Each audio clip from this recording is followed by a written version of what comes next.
E começamos agora o nosso 19º episódio do quadro Encher na Carteira, o quadro mais prático de investimentos do YouTube inteiro, onde ao vivo, na prática, todo mês eu invisto R$500 desde janeiro de 2020. E no episódio de hoje nós vamos investir em fundos imobiliários de papel.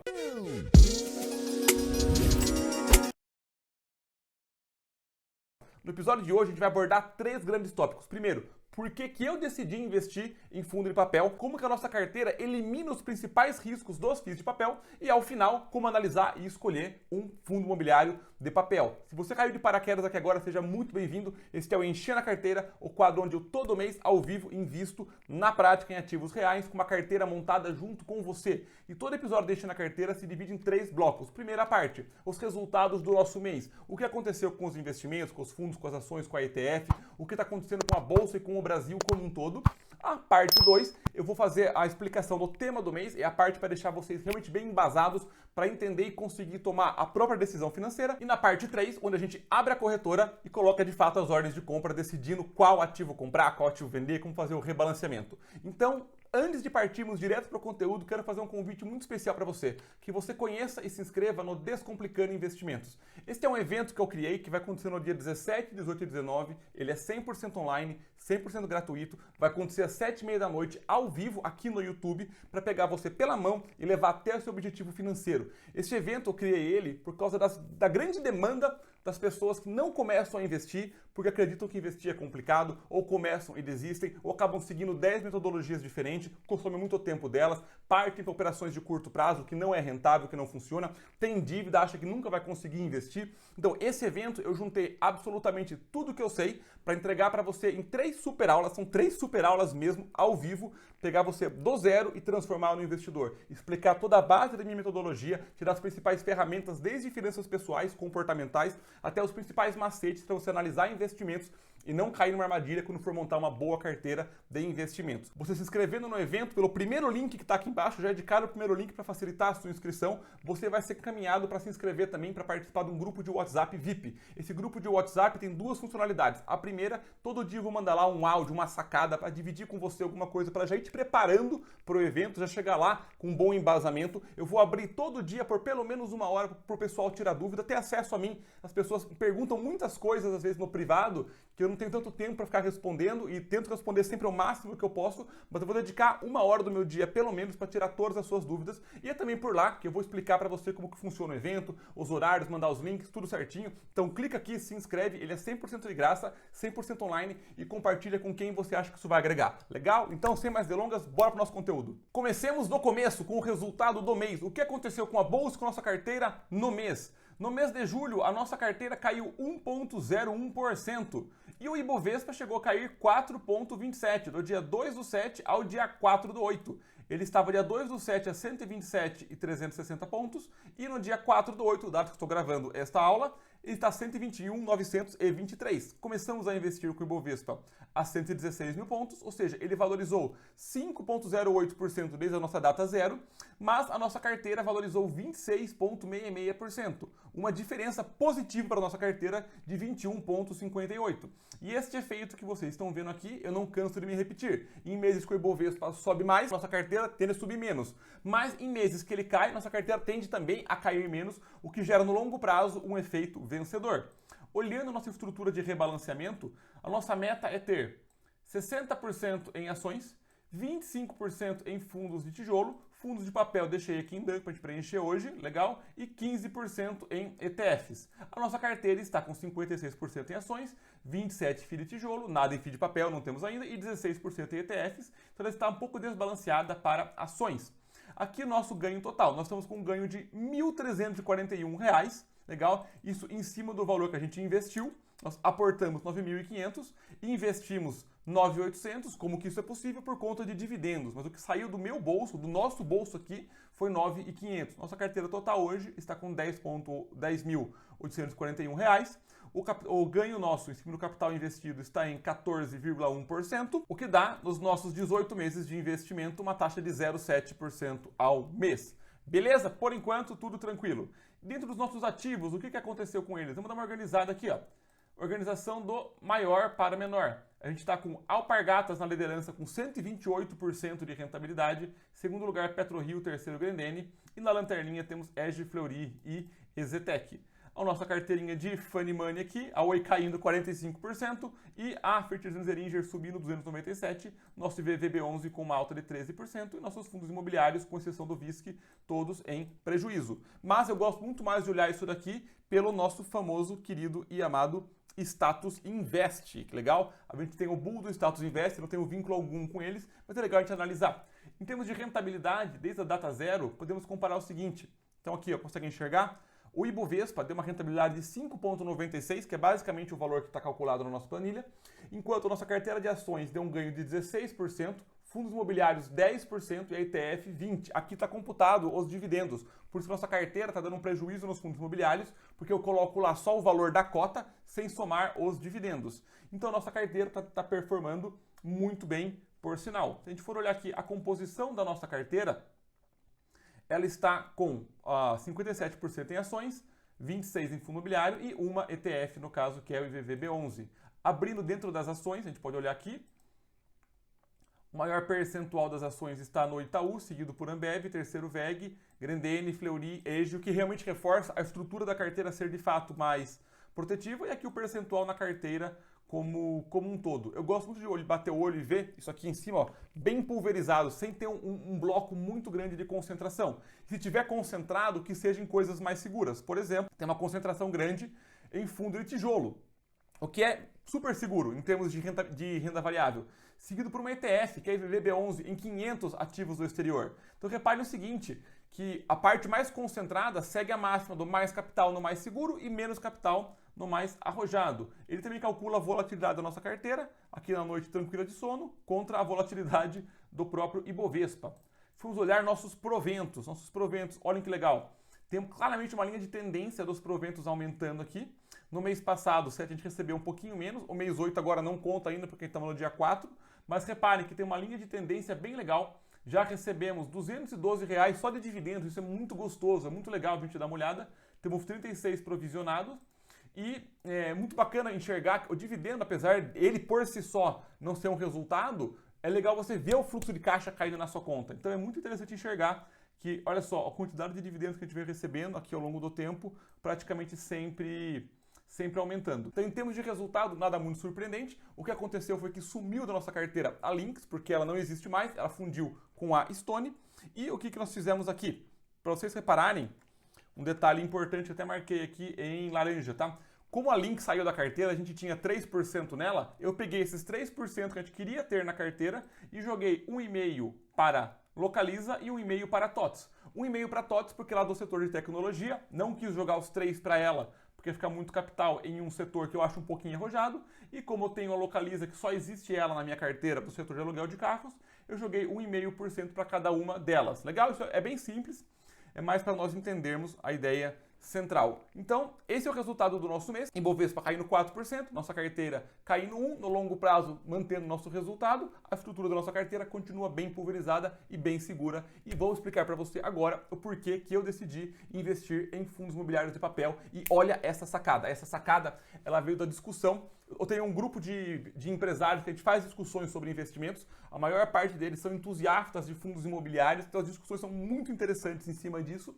E essa sacada que nós tivemos lá, eu vou trazer para você aqui agora do porquê que fundo de papel pode ser interessante para ser colocado na nossa carteira de investimentos. Isso aqui é legal demais, é uma sacada assim. Eu demorei um bom tempo para conseguir concretizar ela de uma maneira visualmente legal. Você vai gostar, fica aí, olha que legal. Olha só a sacada. Beleza. Imagina que você é um investidor. Você é esse camaradinho aqui, investidor ou uma investidora.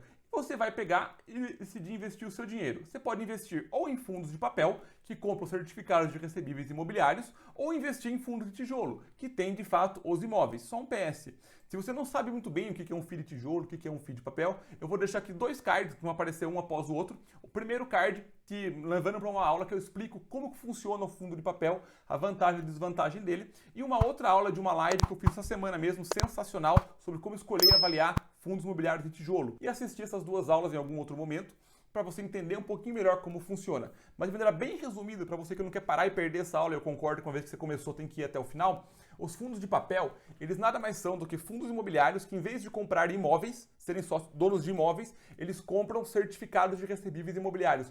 Títulos de renda fixa cujo lastro são imóveis. Então eles compram títulos de dívida, eles pegam mensalmente a rentabilidade desses títulos de dívida e distribuem para o acionista. Enquanto que o FII de tijolo, que tem de fato o imóvel, ele pega o aluguel dos locatários, ele paga os custos que ele tem, taxa, a administração, manutenção do imóvel e redistribui o aluguel que sobra, o lucro dele, para os cotistas. Perfeito? Essa é basicamente a diferença do conceito macro entre FII de papel e FII de tijolo. Óbvio que tem mais diferenças entre eles, não perca as duas aulas que eu deixei marcado aqui em cima para você, mas para conseguir entender essa aula, esse ponto já te serve, a gente pode seguir bala. Vamos lá. Imagina que você, de repente, é um investidor e decide pegar o seu dinheiro e colocar metade em FII de papel e metade em FII de tijolo. Você não sabe o que fazer, você coloca o seu dinheiro metade em um, metade em outro.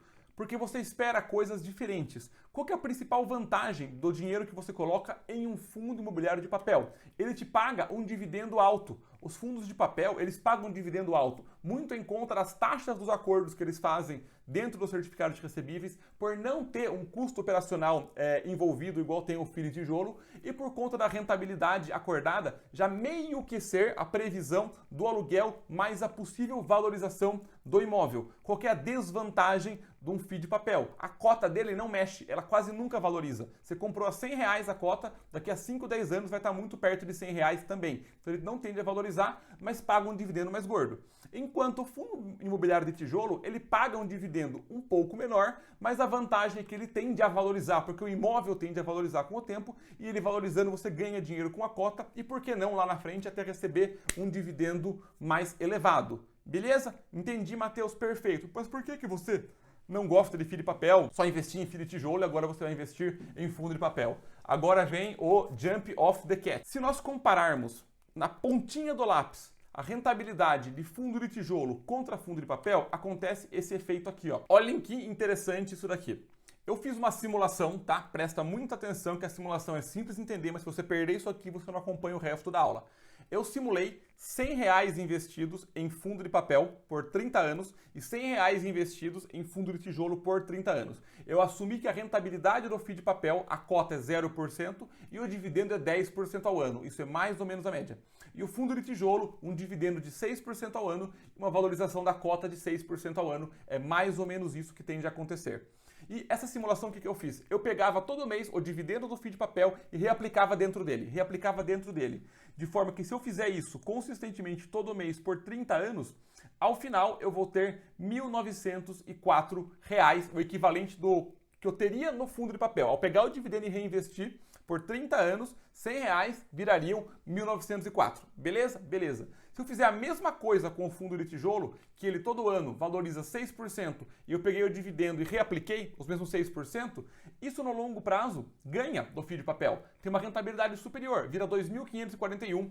Isso aqui, pessoal, é só você pegando R$100 e abandonando, tá? Numa simulação bem simples, bem linear, comparar A com B. Você não tem nenhum outro aporte, a única coisa que eu fiz aqui é pegar o dividendo e reaplicar. E é exatamente por esse conceito que eu praticamente até hoje, só vim investindo em fundos de tijolo, porque ele rentabiliza mais, tem um ativo real por trás, eu não estou buscando dividendos, pelo menos hoje. Eu lá na frente, quando for começar a pensar em usufruir do meu patrimônio, aí os dividendos passam a ser importantes, mas isso é uma coisa que naturalmente acontece, porque quando você evolui, você fica mais velho, você tem responsabilidades maiores, você tende a ficar mais protetivo e naturalmente você migra sua carteira para uma carteira mais defensiva e essa carteira tende a pagar dividendos. O problema por si só é a própria solução. Beleza? Então, se você for investir em só fundo de tijolo contra só fundo de papel, o fundo de tijolo tende a ganhar. E agora que vem a sacada, mas eu quero dividir isso aqui com vocês, porque eu não acho que nenhum conhecimento vale a pena ser travado ou escondido. Eu não acho que isso agrega nunca, tá? Olha a sacada. Entendeu isso aqui? Show de bola. Então, seguindo. Nós, na nossa reunião, na nossa discussão, nos questionamos o seguinte. E se eu jogasse todos os dividendos nos fundos de tijolo? Se eu tivesse uma carteira, olha só, e se eu tivesse uma carteira, igual eu simulei lá no começo, com metade em fundo de papel e metade em fundo de tijolo, e eu pegasse todos os dividendos e jogasse para o fundo de tijolo. Ou seja, o dividendo do FII de papel que paga mais, eu jogar ele para o tijolo e o dividendo do tijolo dentro dele mesmo. Entendeu o que eu quis dizer? será que isso potencializa o meu ganho? Será que se eu tiver uma carteira com metade fundo de papel, metade fundo de tijolo, e pegar o dividendo do papel e jogar para o tijolo, e o dividendo do tijolo dentro dele mesmo, será que isso tem algum efeito sinérgico? Será que isso tem algum ganho potencial? Fora que o tijolo vai valorizar. E essa valorização com a recompra dos dividendos, será que isso gera um retorno melhor do que eu ter uma carteira só com fundo de tijolo? E eu fiz outra pergunta. E se eu fizesse o contrário? Se eu pegasse o dividendo do tijolo, jogasse dentro do papel e o dividendo do papel retroalimentasse ele? Será que agora isso não é um resultado melhor? Porque o tijolo ele ainda vai valorizar sozinho e o papel que não valoriza está sendo alimentado pelo dividendo do tijolo. Olha onde a discussão chegou, olha que coisa maluca. Vou resumir para você aqui agora, para você não entrar em pânico. A pergunta foi a seguinte, beleza, o fundo de tijolo, ele rende mais que o fundo de papel. Ponto final, tá catequizado, fechado isso. Mas e se eu pegar o dividendo de um, tiver uma carteira, em vez de eu ter uma carteira só com tijolo, que rende mais, ou só com papel, que rende menos, eu pegar o dividendo de um e jogar no outro, o que acontece? E pegar o dividendo do outro e jogar no um, o que acontece? Uma carteira dividida meio a meio. Será que tem algum efeito sinérgico? Será que tem alguma coisa que acontece quando eu faço essa manobra? E olhem só o que esse estudo maravilhoso me disse. Olhem que efeito sensacional. Só o fundo de papel, aqui embaixo, ó, ele continua em último lugar. E só o fundo de tijolo, que é a linha azul, continua ganhando. Mas olha que curioso, a linha roxa e a linha verde. A linha roxa, tá? A linha roxa é a seguinte carteira. Eu pegando os dividendos do papel e jogando para o tijolo. Ou seja, eu mantendo sempre o dividendo maior em cima do tijolo, beleza? Eu tenho um resultado praticamente no meio. Um resultado na média. Ou seja, ela se comporta quase como uma carteira mediana. Uma eu tenho só papel, aqui embaixo no mínimo. Uma eu tenho só tijolo em cima. E uma carteira que eu pego os dividendos do fundo de papel e jogo para o tijolo, vira mediana. Ela não tem nenhum ganho, não tem quase nenhum benefício. Mas olhem aqui a linha verde. A linha verde é uma carteira com metade papel, metade tijolo, nas quais eu pego o dividendo do tijolo e jogo para a carteira de papel. Ela, olha como a rentabilidade dela é muito parecida. Ela fica assim um pouco abaixo, mas ela rende muito, muito parecido com a carteira de tijolo. O porquê que esse efeito acontece conceitualmente? Se eu tirei o dividendo do tijolo e joguei para o papel, olha só que legal esse raciocínio, presta muita atenção. Se eu peguei o dividendo do tijolo e joguei para o papel, o tijolo consegue crescer sozinho. O papel não. Ele precisa de ajuda para crescer. E tudo que eu puder ajudar ele vai me retornar mais, porque o dividendo dele é mais gordo. Então, o tijolo continua crescendo sozinho, mesmo sem reaplicar dividendos, e eu potencializo o crescimento do papel, que é um pouco deficiente.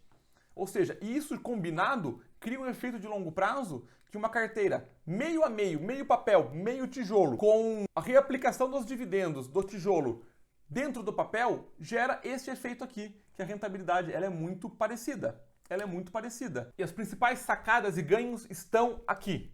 Primeiro de tudo, reduz o risco da sua carteira. Você adicionou um tipo de ativo que não tinha antes. Isso, por natureza, já baixa a correlação na sua carteira e tende a diversificar. Fora que os FIIs de papel eles são muito mais estáveis do que os fundos de tijolo. Eles não valorizam, mas também tendem a não desvalorizar. Então isso abaixa o risco da sua carteira, ainda mais porque eles são atrelados à renda fixa. Então isso reduz o risco. Em termos do retorno, afeta muito pouco se você fizer esse efeito de você pegar os dividendos do tijolo e jogar dentro do FII de papel.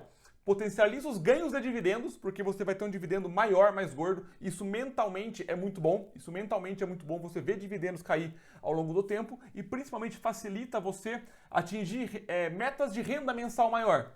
Assumindo que você não quer vender seus ativos nunca, você ter alguma coisa que paga mais dividendos acaba sendo otimizador. Você consegue, com menos capital, ter mais dividendo e chegar mais rápido na independência financeira, porque você não abaixou seu retorno global da carteira. E a grande sacada olha que maravilha, por isso que eu falo para vocês que ter um método de investimento é uma coisa fundamental. Isso eu vou passar para vocês com muito detalhe no evento nosso do Descomplicando Investimentos, mas a grande sacada se você fizer o rebalanceamento da sua carteira, que é você criar percentuais que você decide ter da sua carteira, tanto de ação, tanto renda fixa, tanto fundo imobiliário, tijolo, tanto FII de papel, esse efeito que eu mostrei para vocês aqui agora, ele naturalmente vai acontecer. Porque como o FII de tijolo ele valoriza, o FII de papel não, você naturalmente vai aportar mais em FII de papel do que tijolo. E esse aporte soma os dividendos. Então esse efeito acontece naturalmente dentro da sua carteira, simplesmente porque você entendeu a regra do jogo, criou uma regra para você seguir e você segue essa regra com disciplina e consistência. E nada ganha no longo prazo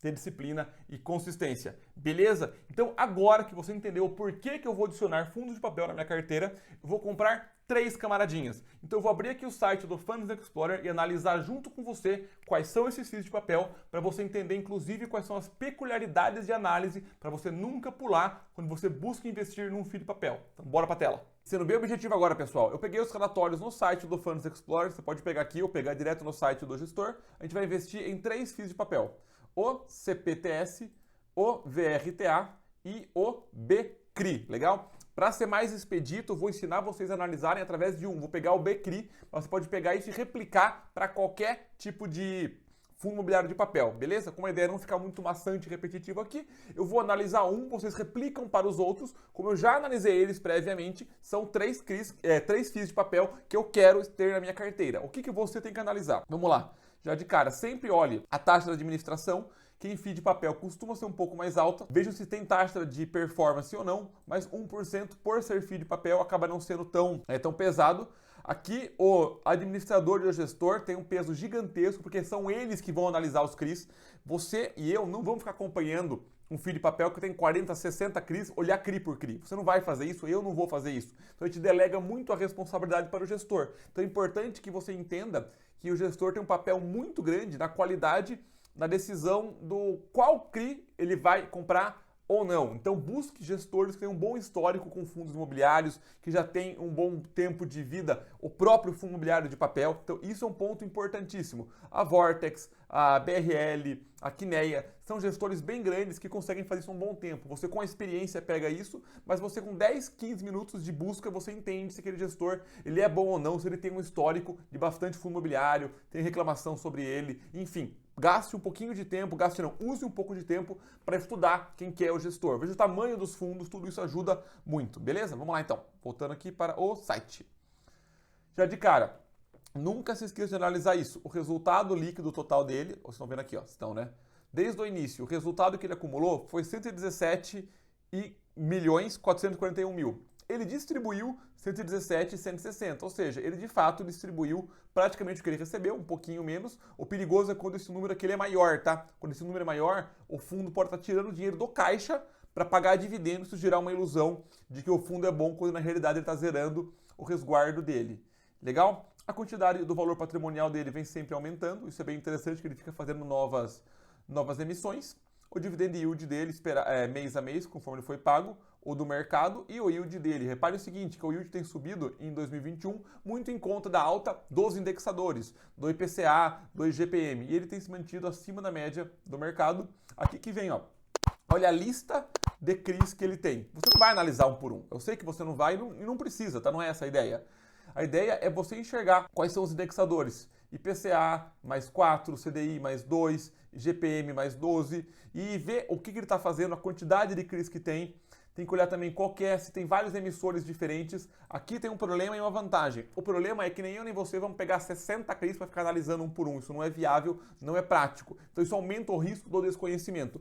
Por outro lado, uma vez que um fundo tem 80 CRIs, 100 CRIs que sejam, o risco de um dar calote, um ser inadimplente, abaixa muito o risco global. Então, a mesma coisa que torna aquilo mais complexo, na contraponta torna aquilo mais seguro. Olha como investimentos é uma coisa, não é complexo, mas é sensacional essa dinâmica. Por ter muitos, você não consegue acompanhar. Porém, se um der problema, para você não afeta em nada. Por isso que eu volto e falo, o gestor acaba sendo imperativo na hora de tomar essa decisão. Legal? E o que eu gosto muito desses relatórios é que quase todos eles fazem isso aqui, ó. Eles compilam para você ver um bem bolado, um bem boladinho. Por exemplo, é o seguinte, 56% dele está em IPCA mais 7. Tem 7,5% em IGPM mais 9, IGPM mais 7. Ele tem um pouquinho em CDI. A carteira inteira dele quase é em CRIs. O segmento dos ativos, da onde vem a garantia do imóvel, a parte corporativa, multipropriedade, loteamento, shopping, residencial. A maior parte no Sudeste, o que tem bastante sentido. A duração média dos CRIs da carteira, 4 anos, que já é um valor bem legal. E aqui ele vai falar para você as compras do mês, o que ele está querendo emitir. É importante você entender o que está acontecendo com a perspectiva futura do próprio fundo imobiliário. Se você nunca leu antes um relatório de um fundo imobiliário de papel, sempre leia tudo o que ele quer fazer, o que ele não quer. Ele vai ter o comentário do mês, a parte dos comentários do gestor, mas as peculiaridades eu preciso que você sempre consiga analisar nisso daqui. Tem um outro macetezinho Tenho até medo de contar isso para vocês aqui, que é perigoso, tá? Mas saibam, ouçam com os ouvidos corretos, tá? Então vamos lá, tenho até medo de comentar isso aqui com vocês. O P por VP é o preço de tela, ou seja, o preço que ele está cotado pelo mercado dividido pelo valor patrimonial, que é o quanto valem os imóveis, no caso do FII de papel, quanto valem os certificados. Em FIIs de tijolo, o P por VP ele não tem sentido. O mercado diz que quando o P por VP está acima de 1, é um indício que o fundo está caro. Como assim?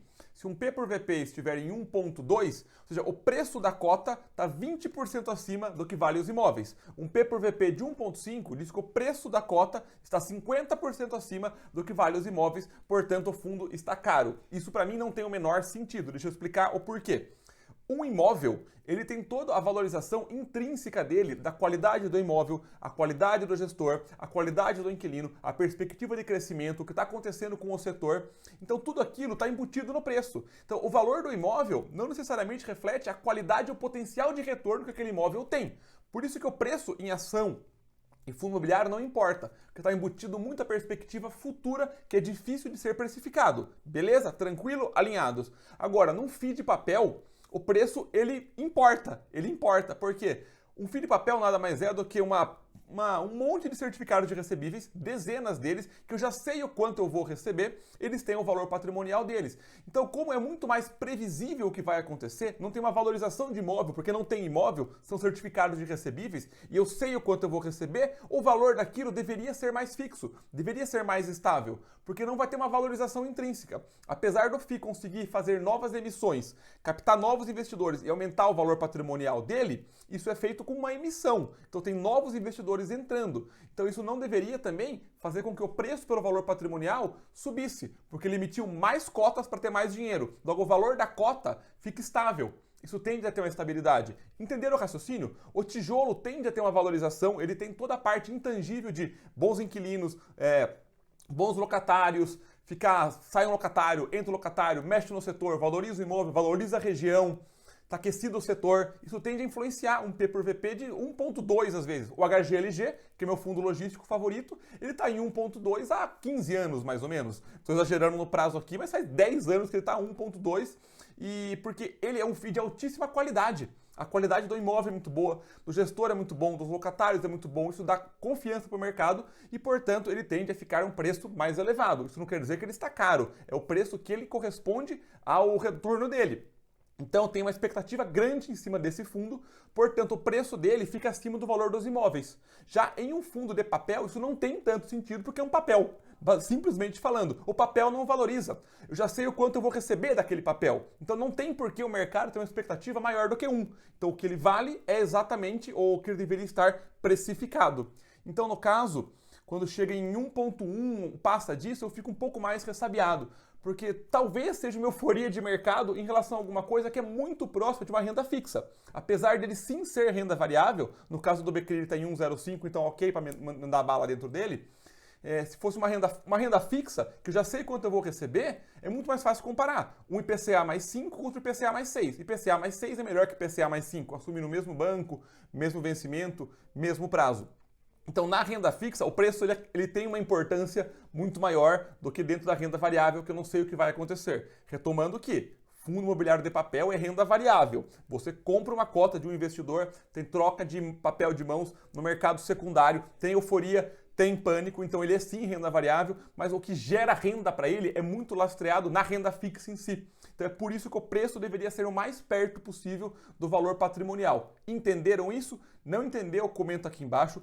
Veja a aula que eu explico o FII de papel no detalhe, são 30 minutos, se não me engano, só explicando o FII de papel de cabo a rabo, mas eu te passei aqui a essência do que você precisa entender para começar a pôr para rodar e entender toda a prática do mercado do fundo de papel. Beleza? Então vamos agora abrir nossa Clear e fazer as compras do mês. Então vamos lá, vindo aqui já, separei já os 3 FIIs que a gente vai comprar de papel. Temos hoje R$ 603 de saldo, então vamos comprar 2 BCRIs. Vamos lá, comprar.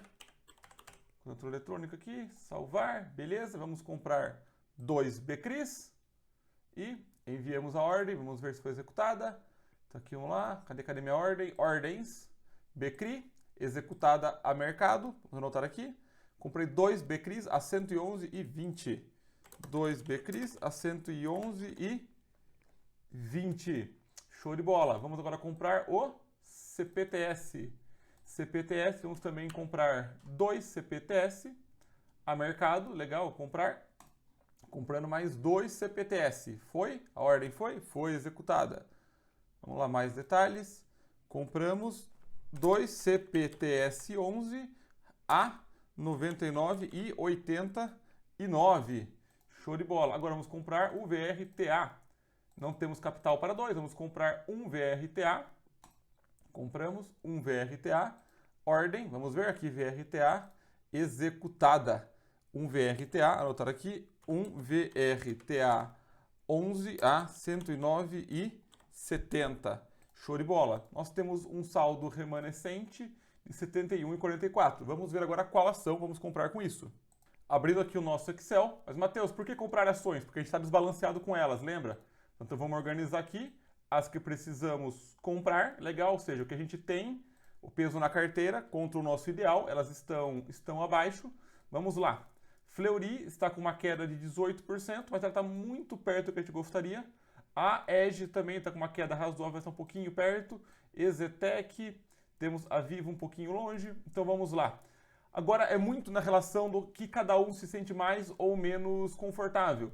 Como a Engie está um pouquinho mais longe, a Exetec também está um pouquinho mais longe, eu vou meter bronca na EG, porque ela está um pouco mais longe e ela é uma empresa núcleo. Então vamos comprar uma ação da EG. Voltando aqui para o site, vamos comprar então, adicionar novo ativo, onde é que adiciona? Novo ativo, a EG3F. Então EG3F, adicionar. Legal, vamos comprar uma, 99, não dá, uma dá. Comprar uma EG, dá para comprar duas até? As duas é muito, né? Vamos comprar uma EG 3F, compramos, vamos ver aqui a ordem, EG 3F executada, compramos uma EG a 38,05. Vamos anotar aqui que compramos uma EG a 38,05.